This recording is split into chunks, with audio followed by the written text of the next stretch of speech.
Hola estudiantes de grado séptimo del Colegio Nuestra Señora del Carmen en Guasaque, Cundinamarca. Les habla el profesor Miguel Nova y en este video vamos a estar viendo lo que son los subgéneros narrativos. Entonces, como siempre, pues voy a dividir el video en tres partes. La primera parte es la explicación del tema, la segunda parte la explicación de las actividades que corresponden al taller número 8. Y pues también creo que vamos a ver un poco sobre la evaluación. Listo, la evaluación de este taller va a ser un tanto diferente a lo que hemos hecho en los talleres anteriores, entonces también lo voy a explicar para que lo puedan realizar de la mejor manera posible. Listo, entonces sin más, comenzamos. Bueno, los subgéneros narrativos. Ustedes ya tienen claro lo que son los géneros, lo que es el género narrativo, ya lo hemos visto antes, lo hemos trabajado en grado sexto también. Los géneros narrativos, o el género narrativo más bien, es aquel que se caracteriza por relatar historias. Esto por tener relatos, y esos relatos tienen unas características particulares, ¿cierto? Entonces tiene personajes, tienen tiempo, espacio, tienen un narrador. Listo, generalmente se estructuran en inicio, nudo y desenlace. Eso también lo saben ustedes, que es una de las características que también tienen los textos que pertenecen al género narrativo. ¿Qué vamos a ver ahora? Pues vamos a ver qué textos específicamente componen el género narrativo, ya que son bastantes y tienen algunas particularidades que los diferencian unos de otros. Entonces, los textos del género narrativo se agrupan pues en estos distintos subgéneros. Y pues, ¿cuáles son? Son el mito, la leyenda, el cuento, la fábula, la parábola, la novela. Hay otros más, pero para propósitos del taller y de lo que vamos a trabajar, vamos a tener en cuenta estos 6 solamente. Cada uno de los subgéneros narrativos tiene características particulares y propósitos comunicativos que lo hacen diferentes entre sí. ¿Qué quiere decir esto? Que tienen una intención distinta entre sí cada uno de esos textos. ¿Qué quiere decir? Que no solamente contamos los textos o los construimos por construirlos y ya, sino que tienen una intención comunicativa. Quieren transmitir algún tipo de información específica. Y pues eso es lo que vamos a ver en los subgéneros narrativos, que de acuerdo a ese propósito y de acuerdo a algunas características particulares, también se clasifican en uno u otro subgénero. Entonces, el primero de los subgéneros que vamos a ver, que vamos a revisar, es el mito. El mito es característico de las primeras civilizaciones. El mito es el relato fundacional. ¿Qué quiere decir esto? Que toda comunidad a lo largo de la historia de la humanidad, cualquier comunidad que se fue organizando socialmente, tuvo que construir sus relatos, los relatos que explicaran quiénes son, cuál es su origen. ¿Listo? Entonces eso es lo que nosotros llamamos el mito, es el relato fundacional de una comunidad. Todas las comunidades surgen a partir de un mito que las vincula. Eso es lo que hacen, vincular a los miembros de su comunidad. Entonces tenemos que tiene como función explicar el origen y el destino de la humanidad y todos aquellos fenómenos para los cuales todavía no había una explicación racional. Cómo explicaban los primeros seres humanos la caída de los truenos, la lluvia, el origen del ser humano, el origen del universo. ¿Sí? Ese tipo de relatos que se utilizaban para explicar estos fenómenos son lo que llamamos el mito. Está protagonizado por personajes sobrenaturales como dioses o héroes de fuerza prodigiosa. Tenemos el ejemplo de la mitología griega, tenemos a Zeus, ahí está, digámoslo así, como el rey de los dioses griegos. Entonces es la imagen que estoy utilizando para que tengamos un poco el contexto de cómo es o qué podemos encontrar en un mito. Y bueno, esto es lo más importante, muchachos, que hay que tener en cuenta en la época contemporánea acerca de nuestra relación con los mitos. Aunque en la actualidad se consideren historias fantásticas para varios de nosotros, en su origen los mitos tenían un carácter verídico, ya que las explicaciones sobrenaturales eran atribuidas a las divinidades en las que los pueblos creían. ¿Qué quiere decir esto? Que generalmente por cultura popular, contemporánea, por la tradición ideológica o religiosa que ustedes tengan, Cuando escuchan el mito de otra cultura distinta a la de ustedes, ustedes lo ven como un relato fantástico. ¿Listo? Para ustedes, desde su punto de vista, desde su forma de ver el mundo, puede que lo que diga un mito es fantasía, pero para la comunidad que lo originó, para la comunidad que lo cree, para ellos es verídico, es la verdad, ese es el origen de las cosas. ¿Listo? Quiere decir que en el mundo tenemos distintas explicaciones de cómo surgen los fenómenos naturales y cómo surge la realidad a partir del mito, ¿no? Obviamente tenemos la ciencia, pero eso ya va aparte, estamos hablando de los primeros relatos, antes de que los pueblos fueran científicos, antes de que los pueblos tuvieran el acceso o la construcción de un método científico para poder explicar y comprender su realidad. Teníamos los mitos, los relatos del origen de las cosas y el funcionamiento o las normas que rigen el universo. Entonces, como les digo, no son relatos fantásticos, sino son las creencias de una comunidad. ¿Listo? Entonces, digamos, por ese lado tenemos nosotros el mito, los primeros relatos que el ser humano construye para explicar el origen de las cosas. Luego tenemos la leyenda. La leyenda también se relaciona bastante con el mito. Algunas de las leyendas que conocemos provienen de la época del mito, ¿sí? Como la leyenda de Bochica, pero hay otras que son más contemporáneas. ¿Esto qué es una leyenda en sí? Pues es un relato que combina hechos y personajes reales con cualidades o acontecimientos fantásticos, o sea, es una mezcla de realidad y fantasía. Suele ser anónima y se transmite oralmente. ¿Qué quiere decir eso? Que no hay un autor de un mito, o sea, no hay un Gabriel García Márquez, digo, una leyenda, perdón, no hay un Gabriel García Márquez, no hay un Julio Cortázar, no hay un Jorge Luis Borges que cree una leyenda popular, ¿sí?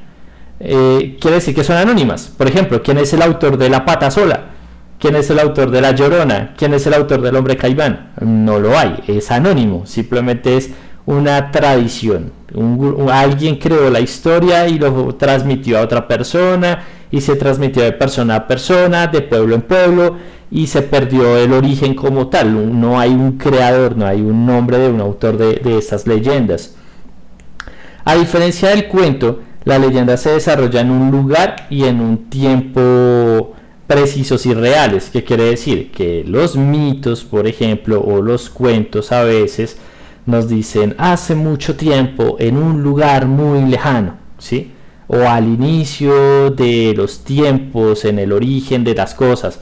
Suelen empezar así. La leyenda no comienza así, no te dice hace mucho tiempo o en el origen de las cosas, sino que tienen un lugar y un tiempo preciso, algo así como más o menos en los años 50, en la quebrada que queda detrás de esas casas o esa loma que está allá. O sea, hay un espacio determinado y un tiempo en el que se dan las historias.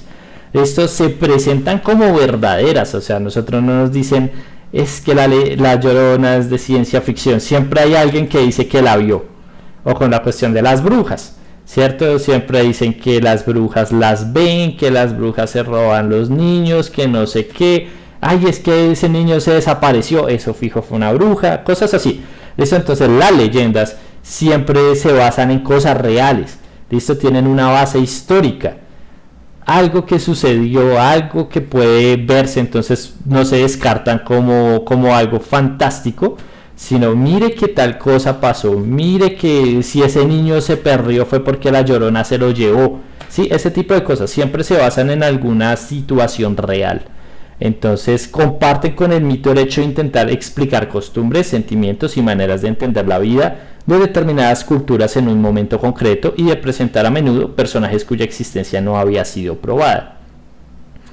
Entonces siempre tratan de mostrar cosas como la Madre Monte, como la Llorona, como la Pata Sola. O sea, siempre dicen que hay alguien que las vio, siempre hay alguien que dice que si una persona amaneció muerta en un matorral, eso fue porque iba borracho y la Pata Sola lo mató, cosas así. ¿Sí? Siempre hay algún tipo de explicación que, por más fantástica que parezca la leyenda, trata de demostrar que puede existir.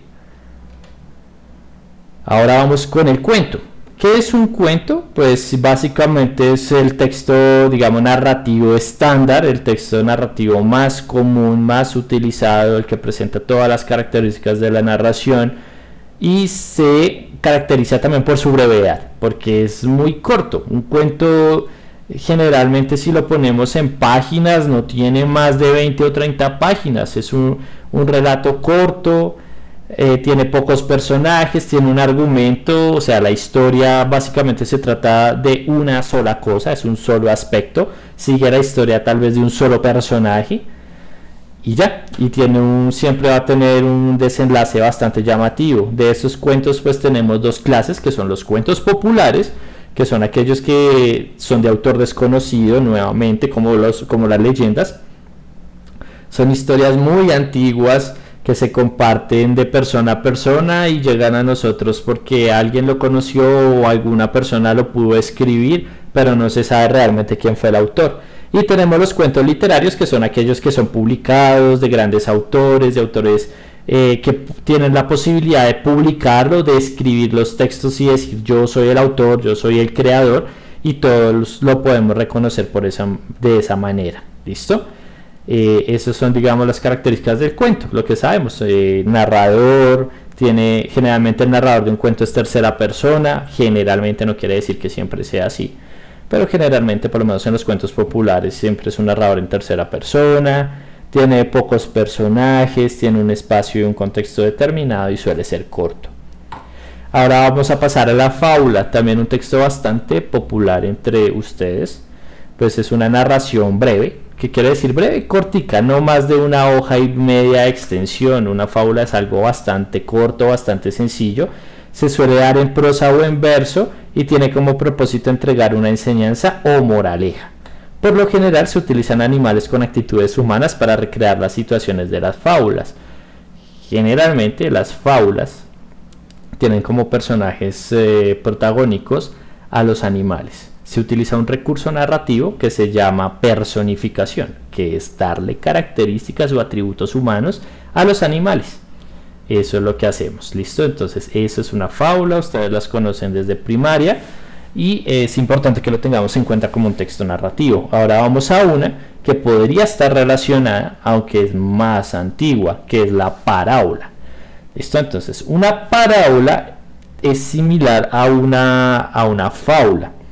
¿Sí? Es una narración breve que tiene enseñanzas también. Recordemos que la fábula deja una enseñanza o moraleja, que es, digamos, un mensaje con un valor moralizante. ¿Listo? Va desde la cuestión de la moral. La parábola hace lo mismo, ¿sí? Solo que esas enseñanzas suelen ser más profundas, ¿sí? Suelen ser algo como más concreto, más interiorizado, algo que una persona pueda aplicar a lo largo de toda su vida y trascienda, digamos, su accionar cotidiano. Eso es lo que nosotros llamamos una parábola. La mayoría de ustedes, por el contexto en que vivimos, por vivir en Colombia, por ser Colombia un país mayoritariamente católico, por ser ustedes de pronto la mayoría de ustedes habitantes de Lenguasaque, Cundinamarca, y Lenguasaque es mayoritariamente, digamos, la mayoría de las personas practican una religión que tiene que ver con el cristianismo, o sea, ya sea el catolicismo, el cristianismo, creo que ahorita hay religión evangélica y demás cultos que tienen que ver con la cristiandad. Entonces ustedes pueden ver parábolas en la Biblia. ¿Listo? Entonces está la parábola del sembrador, que es la imagen que utilicé, la parábola del hijo pródigo, la parábola del grano de mostaza. Bueno, hay bastante, ¿cierto? Hay varias historias. La parábola de los talentos, se me ocurre, que es alguna que he trabajado en clases de español. Bueno, la cuestión es que estas parábolas generalmente nacen en el marco de la religión. ¿Listo? No de la religión católica, no de la cristiandad necesariamente. El judaísmo y el islam también tienen parábolas en sus textos sagrados. Son parábolas, son mensajes o enseñanzas, bueno, son historias que dejan una enseñanza importante. ¿Qué pasa con esto? Si bien surgen en el marco de una religión, las enseñanzas se pueden entender sin pertenecer a la religión. ¿Listo? O sea, yo puedo estar leyendo la parábola de los dos que soñaron, que es una historia que sale del mundo árabe, y yo la puedo entender sin necesidad de ser islamista, ¿cierto? Yo puedo entender la parábola del sembrador sin la necesidad de ser católico o cristiano. Sí, las parábolas simplemente nacen en el contexto de una religión, pero sus enseñanzas pueden ser comprendidas y aplicadas por cualquier persona independientemente de su credo religioso. ¿Listo? Por eso es que las vemos acá en la clase de lengua castellana, porque son un texto narrativo y como texto narrativo pues hacen parte de nuestra cultura, de nuestro lenguaje y hay que conocerlas. Y por último tenemos la novela. ¿Qué es una novela? Pues es una forma narrativa muy amplia, de bastante difusión, es el texto narrativo más conocido, aparte del cuento, la novela es el más utilizado. Esto es muy complicado de definir porque la novela tiene distintas variaciones, distintas subclases, distintas formas de construcción, pero básicamente vamos a decir que es más extensa que el cuento. Obviamente una novela tiene más de 30 páginas y a diferencia de otras formas narrativas se caracteriza por la complejidad en aspectos como el argumento, o sea, además de, digamos, un cuento que solamente nos habla de una historia directa, la novela puede tratar distintas historias, puede tener subtramas, historias secundarias, demás. Pueden haber muchos personajes, o sea, pueden haber 5 o 6, pero pueden haber 20, 30, ¿sí? Infinidad de personajes. Y pues las técnicas narrativas ya son más amplias. Y eso es algo que vamos a estar mirando más adelante. ¿Listo? Nosotros vamos a tener la novela como parte, obviamente, especial en lo que es la formación de lengua castellana. Es el subgénero narrativo en el que sus obras son más extensas. Listo, digamos, diferencia entre cuento y novela es más amplia.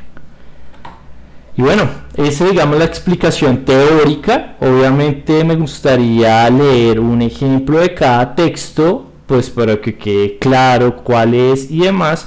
Pero pasan dos cosas, por limitaciones obviamente de tiempo y de recursos con los que cuenta la mayoría de ustedes, no quiero extender tanto el video. Además cuento con que ustedes en primaria ya han visto estos subgéneros, la mayoría ya los conocen o por el colegio o por cultura, digamos, por comunitaria, pues en la comunidad, en la familia se trabaja la mayoría de estos textos.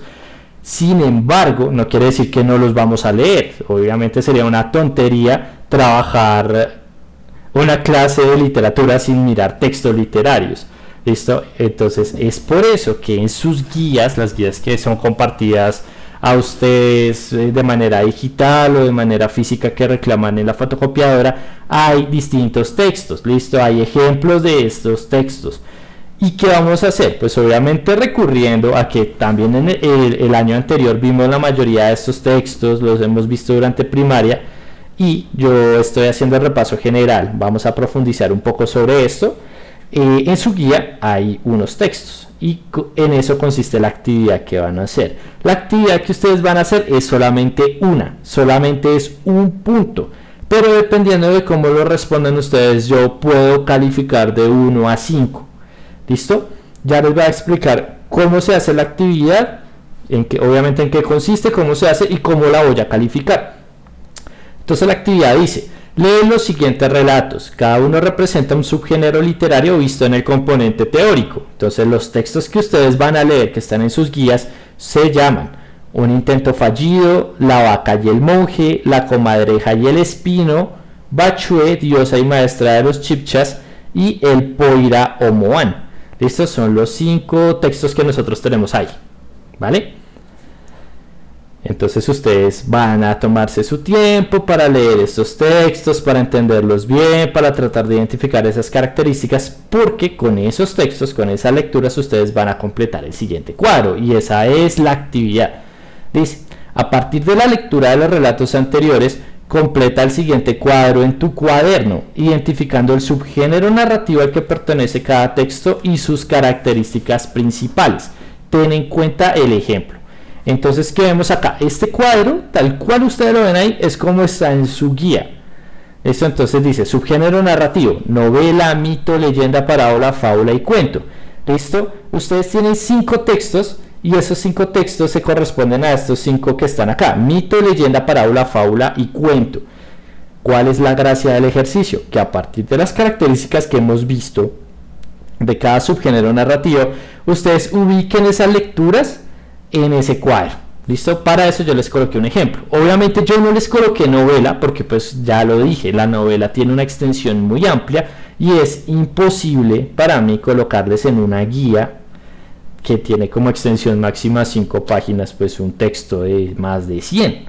¿Listo? Entonces la novela que yo elegí para mostrarles el ejemplo es El túnel. El túnel fue escrita por Ernesto Sábato y bueno, ¿qué tiene entonces cómo lo van a llenar? Pues el nombre del texto, pues la que ustedes identifiquen como mito, pues ahí van a escribir el nombre del mito entre las lecturas que yo les di.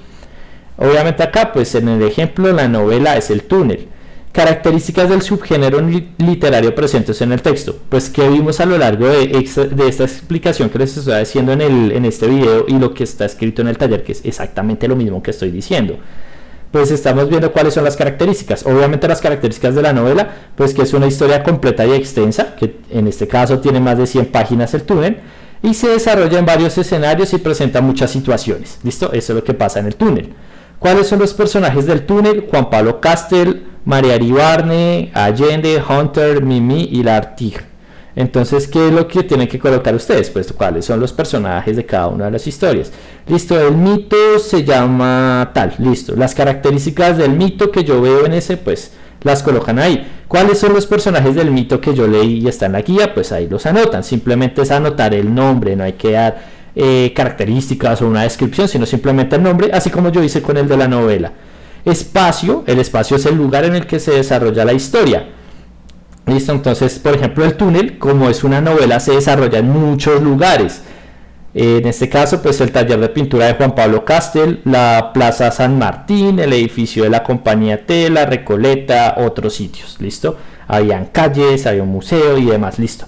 Está la cuestión del lugar.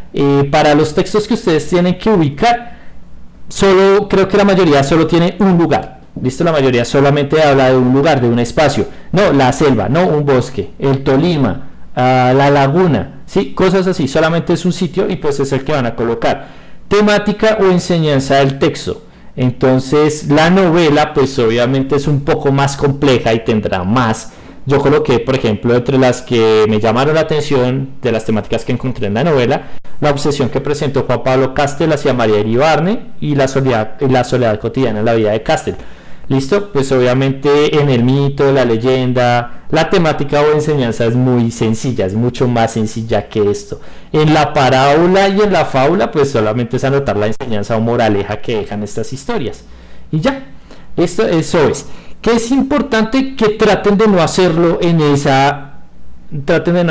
cuadro que yo les estoy dejando en la guía. Traten de no hacerlo en la guía porque el espacio no les da para llenarlo en la guía. Hay gente que es muy perezosa, le da mucha pereza hacer el cuadro en el cuaderno, pero pues déjenme decirles que si no lo hacen así no lo van a poder completar porque el espacio es muy pequeño para que ustedes lo puedan llenar. Es más, ni siquiera el nombre del texto les va a caber si lo hacen directamente en la guía impresa. Entonces es importante que ustedes lo hagan en su cuaderno o en una hoja, como lo quieran presentar, pero bien presentado y marcado. ¿Listo? Y esa es la actividad. ¿Cómo lo califico yo? Que es lo otro que también les había comentado. Pues yo lo voy a calificar, a pesar de ser una actividad, pues yo puedo sacar las 5 unidades. Si ustedes se dan cuenta, mito, leyenda, parábola, fábula y cuento son 5 textos. Por cada texto bien hecho, pues voy a entregar un punto para un total de 5 puntos del trabajo. ¿Cierto? Digamos que usted hizo bien mito, leyenda, fábula y cuento, pero no me completó el espacio de la parábola. Pero pues si hizo los otros 4 bien, sacará 4.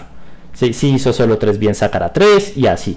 Obviamente debo tener en cuenta que si, por ejemplo, usted clasificó como parábola lo que era cuento, como fábula lo que era mito, pues ahí estamos fallando y ahí también hay problemas. No, es que lo hizo y le voy a sumar un punto. No, obviamente tengo que ver que estén bien clasificadas. Igual, el ejercicio es súper fácil, súper sencillo. La mayoría de textos que coloqué ustedes los conocen y los pueden clasificar claramente en alguno de estos puntos. ¿Listo? Y bueno, eso en tanto la actividad. Y finalmente, como les había mencionado, la evaluación también la voy a explicar. La evaluación va a ser algo diferente porque en la evaluación pues generalmente hacemos las pruebas tipo saber, opciones de respuesta, marque con una X, que por alguna razón mágica a algunos no se les da, no sé por qué, si la indicación a veces es marcar con una X, terminan haciendo cosas bastante locas, empiezan a escribir, a redactar un montón de cosas cuando solo tienen que marcar una X. Entonces, para este taller, para dejarlo más suave, para hacerlo diferente, para que no se me estresen ni se congestionen tanto, ni se angustien, lo hice diferente. ¿Listo? ¿Qué es la evaluación? La evaluación es lo más sencillo también. Van a resolver este crucigrama. Resuelve el siguiente crucigrama a partir de lo aprendido en la temática de esta guía de aprendizaje. Son solamente 5 claves los que tiene el crucigrama, y lo mismo, pues obviamente cada pista, por ejemplo, es característico de las primeras civilizaciones. Tuvo como función explicar hechos y fenómenos naturales. Ese es el nombre de alguno de los subgéneros literarios que acabamos de ver. ¿Listo? Y ya. Entonces, son 5 subgéneros literarios que de los 6 que vimos, hay uno que no está, no lo coloqué, pero es más por la cuestión de que por cada respuesta correcta voy a sumarles una unidad en la evaluación. Si tienen todas las 5 pistas, si tienen el crucigrama resuelto, pues sacarán un 5. ¿Listo? Entonces básicamente es eso, para que no se asusten, para que no digan, uy, el profesor puso el segundo punto de la actividad y se le olvidó colocar la evaluación. No, simplemente les cambié la evaluación, la modifiqué, vamos a hacerla un poquito más lúdica, un poco más didáctica para ver si tengo mejores resultados. Lamentablemente las evaluaciones que trato de colocar son muy sencillas, porque las respuestas a todo solamente las obtienen leyendo la teoría y ya. Inclusive a veces pongo palabritas en negrilla, subrayadas, para que las busquen y vean que eso hace parte de la evaluación, pero lamentablemente hay bajo desempeño. Entonces voy a estar cambiando la estrategia de evaluación a ver si obtienen mejores resultados. Y bueno, muchachos, no siendo más, pues este es el video que ustedes pueden consultar para realizar ese trabajo. Es importante que traten de realizar el trabajo lo más pronto posible para evitar problemas. Si en caso de ya varios de ustedes han tenido comunicación mía con cosas como no me adjuntó la evaluación, solo me adjuntó la evaluación, esto está incompleto, esto no se puede leer, ¿sí? Que son cosas que no debería retroalimentar, ¿sí? O sea, ustedes ya saben cómo enviar su trabajo, ustedes deberían verificar el documento antes de enviarlo. No sé, o sea, por sentido común, que llaman a veces, que es un concepto erróneo, porque cuando utilizamos la expresión sentido común, creemos que es algo que todo el mundo entiende, pero uno se da cuenta cuando ve los errores que no existe ese sentido común en algunas cosas. ¿Listo? Entonces, por favor, es importante, revisen sus archivos antes de enviarlo. A veces envían las hojas incompletas, a veces, por ejemplo, cuando son las opciones múltiples de las evaluaciones, mandan la hoja como cortada a la mitad y no se ven las respuestas. Entonces es importante que ustedes vean eso. ¿Listo? Entonces, sin más, ya saben, tenemos nuestros canales de comunicación oficiales, que son el WhatsApp, el número de celular del profesor, de 7 de la mañana a 1:30 de la tarde, de lunes a viernes. No hay ningún problema. Ustedes me pueden mandar un mensaje de WhatsApp por la tarde, por la noche, y yo en la mañana del día siguiente lo respondo. Así que no hay excusa para esa para la falta de comunicación que a veces se da. Listo, me pueden llamar, o si no estoy, me dejan un mensaje de voz, lo que sea. Listo. Y por último, por favor, remítanse a la información que se maneja en los canales oficiales del colegio. Listo, o sea, remítanse a las circulares de coordinación y rectoría, remítanse al WhatsApp de sus profesores directores de grupo o al WhatsApp de las clases. Listo, cualquier cosa que les cuenten en la calle, que les digan los vecinos, ¿sí? Son chismes, son rumores, y por eso es que, por ejemplo, estas personas que les cuentan estas cosas no son periodistas, no son escritores, sino simplemente son el chismoso o la chismosa del pueblo. ¿Listo? Son gente que no tiene que ver con la institución, les cuentan cosas que ustedes se creen y que al final no tienen nada que ver con el colegio. ¿Listo? Entonces, por favor, muchachos, tener en cuenta esas situaciones, y bueno, nos vemos en una próxima clase virtual o en el momento en que podamos hacerlo. ¿Listo? Que estén muy bien.